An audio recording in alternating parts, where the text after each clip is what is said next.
Details చూద్దాం. ఢిల్లీలో బిజీగా గడిపారు సీఎం రేవంత్ రెడ్డి. పలువురు కేంద్ర మంత్రులతో భేటీ అయిన ముఖ్యమంత్రి రాష్ట్ర సమస్యలపై వినతి పత్రాలు అందజేశారు.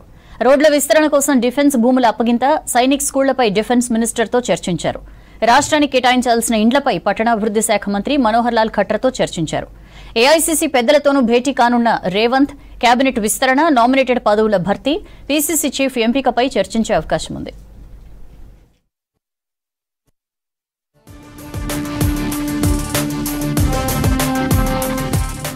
ఢిల్లీ పర్యటనలో బిజీగా ఉన్నారు సీఎం రేవంత్. ఎంపీల ప్రమాణ స్వీకారం కోసం హస్తిన వెళ్లిన ముఖ్యమంత్రి కేంద్ర మంత్రులతో వరుస భేటీ అయ్యారు. మధ్యాహ్నం డిఫెన్స్ మినిస్టర్ రాజ్నాథ్ నివాసానికి వెళ్లారు రేవంత్. కొత్తగా ఎన్నికైన ఎంపీలతో కలిసి రాష్ట్ర సమస్యలపై వినతి పత్రం అందజేశారు. రోడ్ల విస్తరణ కోసం, డిఫెన్స్ భూముల అప్పగింత, సైనిక్ స్కూళ్ల వంటి కీలక అంశాలపై రాజ్నాథ్తో చర్చించారు. రాష్ట్రానికి సంబంధించిన ఇష్యూస్, డిఫెన్స్ ల్యాండ్స్ గురించి, రోడ్ వైడనింగ్ గురించి మాట్లాడారు సీఎం గారు. దాని గురించి కొంత స్కూల్ గురించి కూడా చెప్పారనమాట. వరంగల్లో సైనిక్ స్కూల్ గురించి అదే విషయం మాట్లాడడానికి వచ్చాము. మొదటిసారి ఎంపీలు అందరం వచ్చి CM Revanth Reddy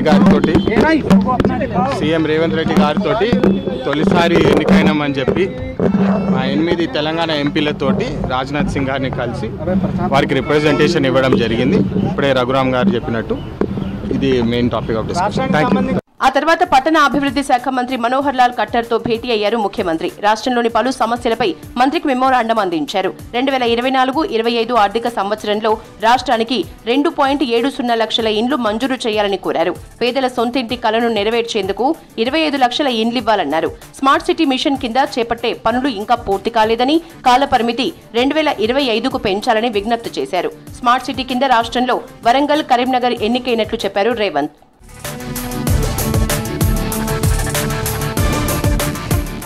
AICC పెద్దలతోనూ CM Revanth భేటీ కానున్నారు. కేబినెట్ విస్తరణ, నామినేటెడ్ పదవుల భర్తీ, పీసీసీ చీఫ్ పదవి వంటి కీలక అంశాలపై అధిష్టానంతో చర్చించనున్నారు. ఈ నెల 27తో పీసీసీ చీఫ్ గా రేవంత్ టెన్యూర్ ముగియనుంది. దీంతో కొత్త పీసీసీ చీఫ్ ఎంపికపై కసరత్తు చేస్తున్నారు. ఇప్పటికే పలువురు మంత్రులతో పాటు ఆశావహులు ఢిల్లీకి చేరుకున్నారు.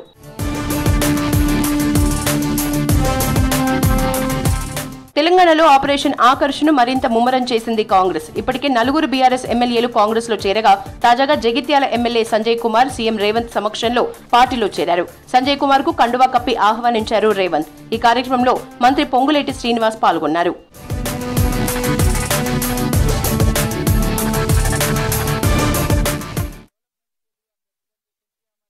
आठ एमपीओं को साथ लेकर गए, 2 राज्यसभा एमपीओं को हम साथ में लेकर गए।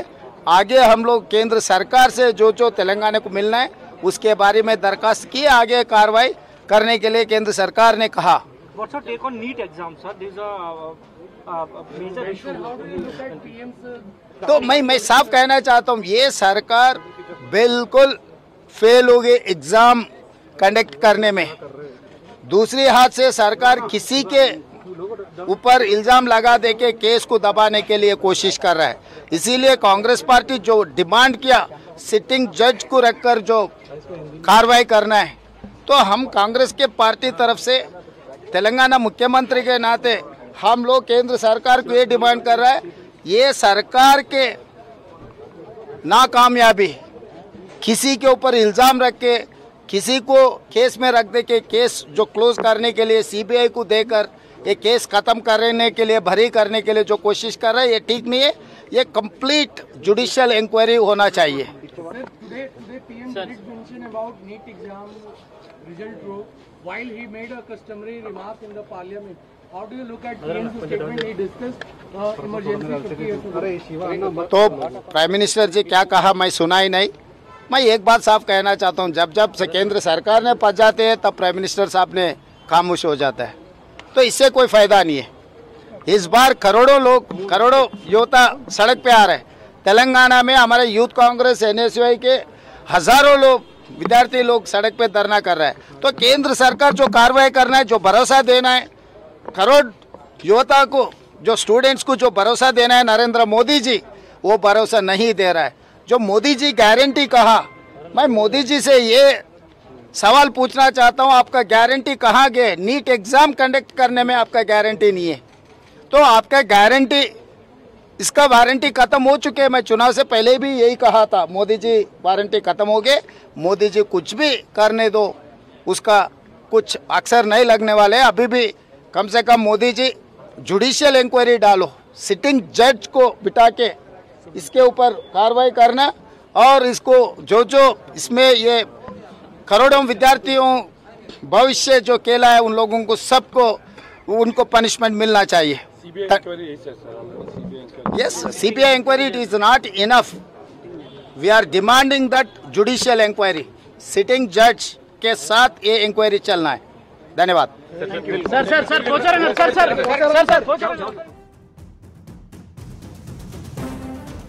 నియోజకవర్గాల్లో పర్యటించి అభివృద్ధి పనులకు శ్రీకారం చుట్టారు మంత్రులు. చెంచులకు ప్రభుత్వం అన్ని విధాలుగా అండగా ఉంటుందన్నారు డిప్యూటీ సీఎం భట్టి విక్రమార్క. నాగర్ కర్నూలు లాంటి ఘటన మళ్ల జరగకుండా కఠిన చర్యలు తీసుకుంటామన్నారు. ఇటు కేంద్ర మంత్రి గడ్కరీతో భేటీ అయిన కోమటిరెడ్డి RRR నిర్మాణంపై చర్చించారు. రాష్ట్రంలో మహిళా శక్తిని ప్రోత్సహిస్తామన్న శ్రీధర్ బాబు నూతన పారిశ్రామిక విధానాన్ని త్వరలో తీసుకొస్తామని చెప్పారు.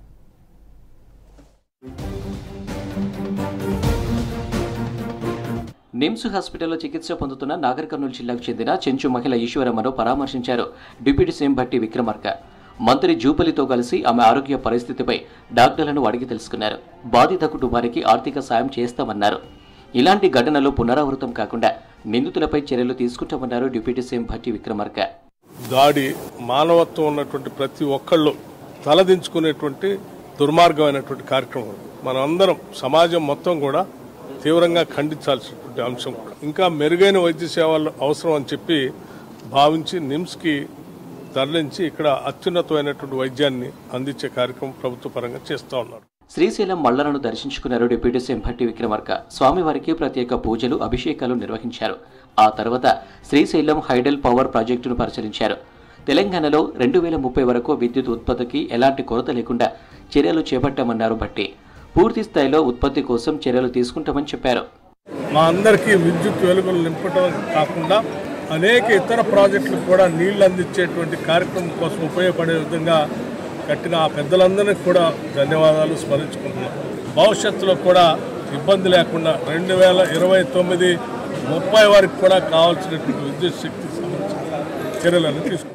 కేంద్ర మంత్రి నితిన్ గడ్కరీతో భేటీ అయ్యారు మంత్రి కోమటిరెడ్డి వెంకటరెడ్డి. రాష్ట్రంలో రీజనల్ రింగ్ రోడ్డు నిర్మాణంపై మంత్రితో చర్చించామన్నారు. హైదరాబాద్ విజయవాడ జాతీయ రహదారిని 6 లైన్లుగా మార్చే అంశంపై కూడా మంత్రితో చర్చించామని చెప్పారు కోమటిరెడ్డి. రాష్ట్రంలో 16 రోడ్లు పెండింగ్లో ఉన్నాయని, గత ప్రభుత్వం పట్టించుకోక ఇప్పటికీ పూర్తి కాలేదన్నారు. 16 రోడ్లను కొత్త నేషనల్ హైవేలుగా మార్చాలని గడ్కరీని కోరామని చెప్పారు. గత 3-4 సంవత్సరాలుగా పోయిన మా రాష్ట్ర ప్రభుత్వం పట్టించుకోకపోగా కేంద్ర ప్రభుత్వం మీద వాళ్ళు ఒత్తిడి తీసుకురావడం కానీ వాళ్ళని కలవడంగా చేయకపోతే ఆ రోడ్లు పెండింగ్ ఉన్న ఇంపార్టెంట్ రోడ్స్ లిస్టు 16 లిస్టు మీకు ఇస్తాం. మీ ఆ లిస్టు దాన్ని కూడా కొత్త నేషనల్ హైవేగా మారుస్తూ దాన్ని నేషనల్ నెంబర్ ఇచ్చుకుంటూ దానికి శాంక్షన్ చేయాలని చెప్పి వారికి రిప్రజెంట్ ఇచ్చినప్పుడు రాష్ట్ర అభివృద్ధికి మహిళా పారిశ్రామికవేత్తల పాత్ర ఎంతో కీలకమన్నారు ఐటీ శాఖ మంత్రి శ్రీధర్ బాబు. హైదరాబాద్ బంజారాహిల్స్లో ఫిక్కీ లేడీస్ ఆర్గనైజేషన్ ఆధ్వర్యంలో చిన్న మధ్య తరహా పరిశ్రమలు సమ్మిళిత వృద్ధి అంశంపై నిర్వహించిన సదస్సులో పాల్గొన్నారు. ప్రభుత్వం నూతన పారిశ్రామిక విధానాన్ని రూపొందిస్తుందన్నారు శ్రీధర్ బాబు. మహిళా శక్తిని ప్రోత్సహిస్తుందన్నారు. చిన్న మరియు సూక్ష్మ పరిశ్రమలకు ఉపయోగపడుతుందనే అంశంపై వారి పరంగా వచ్చే సజెషన్స్, సలహా సూచనల మేరకు రాబోయే కాలంలో ప్రధానంగా మహిళా శక్తిని ఇంకా మరింత ప్రోత్సాహం చేసే కార్యక్రమం రాష్ట్ర ప్రభుత్వం ఇప్పటికే అనేక కార్యక్రమాలను మహిళలను ప్రోత్సాహం చేయాలనే ఒక ప్రధానమైన ఉద్దేశంతో ముందుకు పోతా ఉన్న తరంలో జగిత్యాలలో కాంగ్రెస్ ఎమ్మెల్సీ జీవన్ రెడ్డి ఇంటికి వెళ్లారు మంత్రి శ్రీధర్ బాబు. బీఆర్ఎస్ ఎమ్మెల్యే సంజయ్ కుమార్ కాంగ్రెస్ లో చేరడంపై ఆయన అలిగినట్లు వార్తలొచ్చాయి. దీంతో ఎమ్మెల్యే అడ్డూరి లక్ష్మణ్, కోరుట్ల నియోజకవర్గ ఇన్ఛార్జి జువ్వాడి నరసింగరావులతో కలిసి జీవన్ రెడ్డి ఇంటికి వెళ్లారు శ్రీధర్ బాబు. చాలాసేపు ఎమ్మెల్సీ జీవన్ రెడ్డితో చర్చించారు మంత్రి. సిద్దిపేట జిల్లా హుస్నాబాద్ మండలం ఉమ్మపూర్లోని మహాసముద్రం గడ్డిని సందర్శించారు మంత్రి పొన్నం ప్రభాకర్. ఈ ప్రాంతాన్ని పర్యాటక కేంద్రంగా అభివృద్ధి చేసేందుకు కార్యాచరణ చేపట్టామన్నారు మంత్రి. 2 గుట్టల మధ్య ఒక రోప్, హరిత హోటల్, కేబుల్ బ్రిడ్జ్ నిర్మిస్తామని చెప్పారు. ఇందుకు సంబంధించి ప్రణాళిక రూపొందించాలని అధికారులను ఆదేశించారు పొన్నం. ఎన్నికల సందర్భంగా ఇచ్చిన రైతు రుణమాఫీని అమలు చేస్తున్నామన్నారు మంత్రి పొన్నం ప్రభాకర్. 2 లక్షల రుణమాఫీపై కేబినెట్ నిర్ణయం తీసుకున్న సందర్భంగా రైతులకు అభినందనలు తెలియజేశారు. త్వరలోనే లోన్ల మాఫీపై జీవో, విధి విధానాలు విడుదలవుతాయన్నారు. నా తెలంగాణ రైతాంగానికి అందరికీ కూడా హృదయపూర్వకంగా అభినందనలు తెలియజేస్తా ఉన్నా. త్వరలోనే జీవో విధి విధానాలు వస్తాయి. మీరు తీసుకున్న రుణమాఫీ అయితే రుణం భవిష్యత్తులో మీరు వ్యవసాయాన్ని పండుగలాగా చేసుకునే విధంగా ఈ ప్రభుత్వం అన్ని రకాల సౌకర్యాలు చేయబోతా ఉంది. ఇది రైతులందరికీ కాంగ్రెస్ పార్టీ అండగా ఉంటుంది అనడానికి ఇది ఒక నిర్ణయంగా భావిస్తూ చొప్పదండి ఎమ్మెల్యే మేడిపల్లి సత్యం కుటుంబ సభ్యులను పరామర్శించారు మంత్రి ఉత్తమ్ కుమార్ రెడ్డి. ఇటీవల మేడిపల్లి సత్యం భార్య ఆత్మహత్య చేసుకున్నారు. దీంతో కుటుంబ సభ్యులను ఓదార్చారు. పార్టీ అన్ని విధాలుగా అండగా ఉంటుందని చెప్పారు ఉత్తమ్. ఇచ్చిన మాట ప్రకారం సర్కార్ త్వరలోనే 2 లక్షల రుణమాఫీ చేస్తుందన్నారు కాంగ్రెస్ లీడర్లు. గత సర్కార్ వల్లే రైతుల బతుకులు ఆగమయ్యాయన్నారు. గత బీఆర్ఎస్ కాంగ్రెస్ ఎమ్మెల్యేలను పార్టీలో చేర్చుకోలేదని ప్రశ్నించారు. ఇక నీట్ పేపర్ లీకేజ్ పై 27న పార్లమెంట్ ముట్టడిస్తామన్నారు హస్తం నేతలు.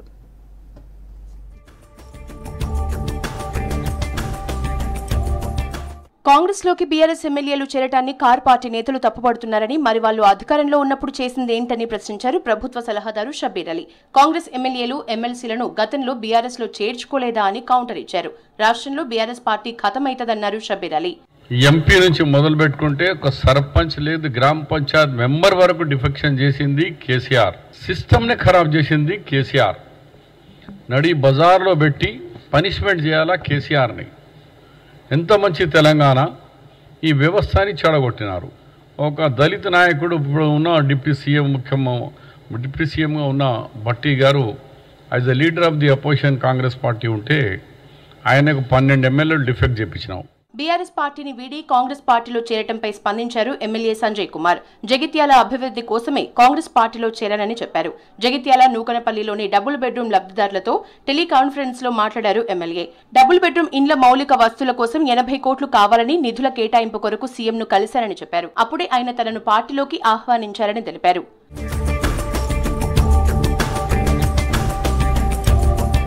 రైతులకు 2 లక్షల రుణమాఫీ చేయడం కేటీఆర్ కు నచ్చడం లేదన్నారు కిసాన్ కాంగ్రెస్ జాతీయ ఉపాధ్యక్షులు కోదండరెడ్డి. ఎన్నికల్లో ఇచ్చిన మాట ప్రకారం రైతులందరికీ కాంగ్రెస్ రుణమాఫీ చేస్తుందన్నారు. కేటీఆర్ మంత్రిగా ఉన్నప్పుడు ధరణి పోర్టల్లో తప్పులతో లక్షల కుటుంబాలు రోడ్డున పడ్డాయని ఫైర్ అయ్యారు. రైతులకు రుణమాఫీ చేయడానికి ఒక నిర్ణయం తీసుకుంటే దాన్ని ఏమంటాడు ఆయన అంటే, సీఎం అంటే కటింగ్ మాస్టరా? ఈయనకు అలవాటు. ఈయనకి ప్రతిదాన్ని కోతి మాటలు మాట్లాడి మంచి విషయాన్ని కూడా ఒక ప్రతిపక్ష పార్టీగా ఉండి ఆ నిర్ణయాన్ని ఆహ్వానించకుండా ప్రతి విషయాన్ని ఏదో రకంగా దాన్ని క్రిటికల్గా మాట్లాడడం ఆయనకు అలవాటైపోయింది. కేటీఆర్ గారు మీరు కోతల మాస్టరు. అధికారంలో ఉన్నప్పుడు కూడా అదే కోతలు కోసిండ్రు, అధికారం పోయినప్పుడు కూడా ఇప్పుడు కూడా అదే కోతలు కోస్తున్నారు. నీట్ పేపర్ లీక్ పై 27న పార్లమెంటు ముట్టడి నిర్వహిస్తామన్నారు యూత్ కాంగ్రెస్ అధ్యక్షులు శివసేనారెడ్డి. నీట్ విద్యార్థుల పక్షాన పోరాటం చేస్తామని తెలిపారు. విద్యా వ్యవస్థను బీజేపీ సర్వనాశనం చేసిందని ఫైర్ అయ్యారు. నీట్ను వెంటనే రద్దు చేయాలని చెప్పి దీనికి కారణమైనటువంటి ఏదైతే విద్యాశాఖ మంత్రి ఉన్నాడో ఆయనను వెంటనే బర్తరఫ్ చేయాలని చెప్పి మేము డిమాండ్ చేస్తున్నాం. ఇది చరిత్రలో ఎప్పుడు జరగలే. ఒకే దగ్గర టాప్ పర్ఫార్మెన్స్ రావడం, అది కూడా బీజేపీ ప్రభుత్వంలో, బీజేపీ ఆ రాష్ట్రంలో అధికారంలో ఉండడం. ఈ లీకేజీల వెనకాల చాలామంది ఎంపీల హస్తం ఉంది. వాళ్ళ బంధువులకో వాళ్ళ పిల్లలకో వారికి సంబంధించిన వారి కోసం బీజేపీ ఎంపీల స్వార్థం కోసం 23.5 లక్షల మంది విద్యార్థుల జీవితాలను నాశనం చేశారు. నీట్ పేపర్ లీకేజీపై బీజేపీ ఆఫీస్ ముట్టడికి ప్రయత్నించారు మహిళా కాంగ్రెస్ నేతలు. నీట్ ఎగ్జామ్లో జరిగిన అవకతవకలపై విచారణ జరిపి నిందితుల్ని శిక్షించాలని డిమాండ్ చేశారు. ఇదే టైంలో పోలీసులు కాంగ్రెస్ నేతల మధ్య వాగ్వాదం జరిగింది.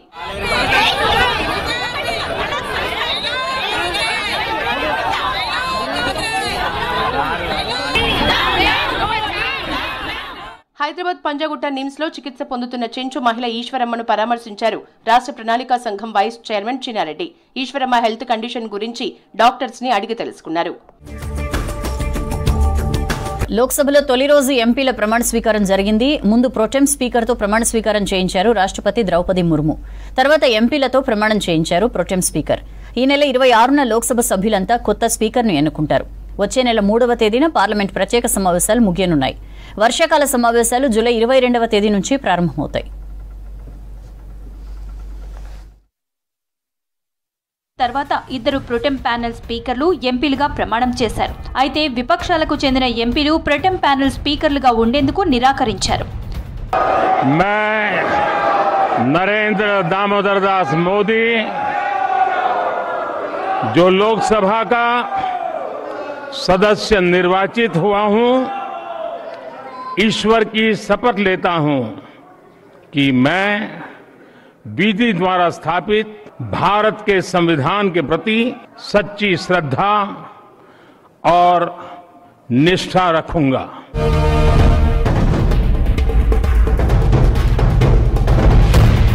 మూడోసారి దేశానికి ప్రధానిగా సేవ చేసే అవకాశం దక్కిందన్నారు నరేంద్ర మోదీ. తమ విధానాలు, తమ పనితీరుకు ప్రజల ఆమోదం లభించిందన్నారు. శ్రేష్ఠ భారత్ నిర్మాణం లక్ష్యంగా పనిచేస్తామని చెప్పారు. వికసిత భారత్ నిర్మాణానికి కృషి చేస్తున్నామని తెలిపారు మోదీ. मैं आज देशवासियों को विश्वास दिलाता हूं कि आपने हमें जो तीसरी बार मौका दिया है, 2 बार सरकार चलाने का अनुभव हमारे साथ जुड़ा है. मैं देशवासियों को आज विश्वास दिलाता हूं कि हमारे तीसरे कार्यकाल में हम पहले से 3 गुना ज्यादा मेहनत करेंगे. हम मिलकर के उस दायित्व को निभाएंगे. जनता का विश्वास हम और मजबूत करेंगे. కేంద్ర మంత్రుల్లో మొదటగా రాజ్నాథ్ ఎంపీగా ప్రమాణ స్వీకారం చేశారు. ఆ తర్వాత అమిత్ షా, గడ్కరీ, పీయూష్ గోయల్, ధర్మేంద్ర ప్రధాన్, జ్యోతిరాదిత్య సింధియా, భూపేంద్ర యాదవ్, గజేంద్ర సింగ్ షెకావత్ ప్రమాణ స్వీకారం చేశారు. ఆ తర్వాత మిగతా కేంద్ర మంత్రులంతా వరుసగా ప్రమాణం చేశారు.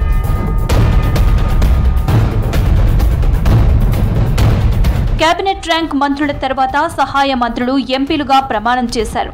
కేంద్ర సహాయ మంత్రులు బండి సంజయ్, కృష్ణపాల్, నిత్యానంద్ రాయ్, అనుప్రియా పటేల్, సోమన్న ప్రమాణం, జితిన్ ప్రసాద్, శ్రీపాద యశోనాయక్, పంకజ్ చౌదరి, పెమ్మసాని చంద్రశేఖర్ ఇతర మంత్రులు ప్రమాణం చేశారు. ఢిల్లీ లోక్సభలో తెలుగు ఎంపీలు ప్రమాణ స్వీకారం చేశారు. తెలంగాణ నుంచి బీజేపీ ఎంపీ కిషన్ రెడ్డి, బండి సంజయ్ ప్రమాణం చేశారు. ఆంధ్రప్రదేశ్ నుంచి టీడీపీ, బీజేపీ, వైసీపీ ఎంపీలు ప్రమాణం చేశారు. రేపు లోక్సభలో రాష్ట్ర ఎంపీలు ప్రమాణ స్వీకారం చేయనున్నారు.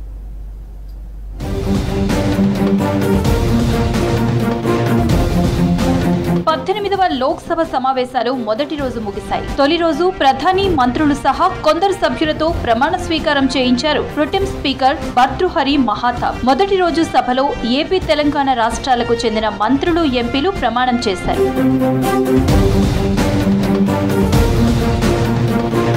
తెలుగు రాష్ట్రాలకు చెందిన ఇద్దరు ఎంపీలు పంచకట్టుతో ప్రమాణ స్వీకార కార్యక్రమానికి హాజరయ్యారు. ఎన్డీఏ కేబినెట్ లో చోటు దక్కిన తెలంగాణ మంత్రులు కిషన్ రెడ్డి, బండి సంజయ్ ఎంపీలుగా ప్రమాణ స్వీకారం చేశారు. ఏపీ నుంచి టీడీపీ ఎంపీలు పెమ్మసాని చంద్రశేఖర్, భూపతిరాజు శ్రీనివాస వర్మ తెలుగులోనే ప్రమాణం చేశారు. మంత్రి మండలి సభ్యుల ప్రమాణం పూర్తయిన తర్వాత ఇంగ్లీష్ అక్షరమాల క్రమం ప్రకారం రాష్ట్రాలకు చెందిన ఎంపీలు ప్రమాణం చేశారు.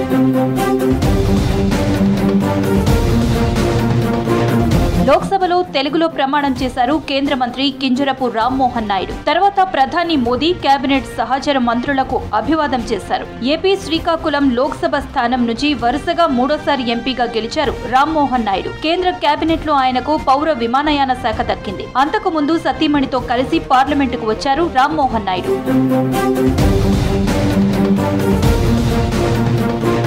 సైకిల్ పై పార్లమెంటుకు వెళ్లారు విజయనగరం ఎంపీ కలిశెట్టి అప్పలనాయుడు. లోక్సభలో మొదటిసారి అడుగు పెడుతున్న సందర్భంగా వినూత్నంగా పార్లమెంటుకు చేరుకున్నారు. ఢిల్లీలోని తన అతిథి గృహం నుంచి పార్లమెంటు వరకు సైకిల్ పైనే వెళ్లారు MP Appalanaidu. Visakhapatnam TDP MP Sribharat, Rajahmundry BJP MP Purandeswari తెలుగులో ప్రమాణం చేశారు. కేసినేని చిన్ని, లావు శ్రీకృష్ణ దేవరాయలు ప్రమాణ స్వీకారం చేశారు. Janasena MP Vallabhaneni Balashowry, YCP MP కూడా గురుమూర్తి తెలుగులో ప్రమాణం చేశారు.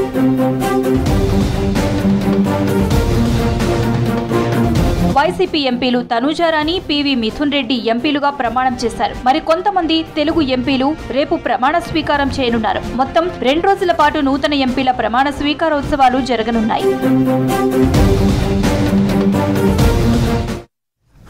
That's all for now. తర్వాత 3 వార్తలు ప్రసారం. Stay tuned.